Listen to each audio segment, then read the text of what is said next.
আজকে একটা parcel receive করলাম বিকাল নাগাদ। তারপরে এই পার্সেলটাতে অ্যাকচুয়ালি ছিল কিছু গাছের বীজ, কিছু ফুল গাছের।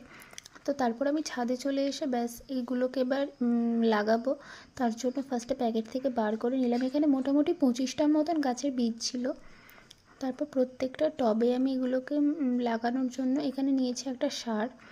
তারপরে এই সারটাকে মাটির সঙ্গে একটুখানি করে মিশিয়ে দিচ্ছিলাম। দেন তারপরে আমি বীজটাকে ছড়িয়ে দিয়ে তার ওপর দিয়ে আবার অল্প করে কিছুটা মাটি এর ওপর দিয়ে ছড়িয়ে দেব। এখানে আমি মাটিগুলোকে ভালো করে আগে মানে একদম গুঁড়ো গুঁড়ো করে নিয়েছি। দেন একটুখানি ভালো করে মিশিয়ে নিচ্ছি। এরপর ওপর দিয়ে আমি হালকা করে বীজ কটাকে ছড়িয়ে দেব, তাহলেই মোটামুটি হয়ে যাবে। আমি তো এভাবে লাগাই, এবার আগের বার লাগিয়েছিলাম কিন্তু সেরকম খুব একটা ভালোভাবে হয়নি। এবার দেখি কি হয়। আমি জানি এভাবে লাগানোটা উচিত না, মানে ঠিক নয়, সেই জন্য ওইভাবে করিও নি। তারপরে ঠিকঠাকভাবেই করেছিলাম। দেন একটু বেরিয়ে পড়েছিলাম বাজারে। তারপরে চলে গেলাম মিও মোড়ে, কিছু একটা কেক কেনার আছে। তো এই যে আমি দেখছি কোনটা কেনা যায়। আর এই যে ইনি এখানে একটা পেস্ট্রি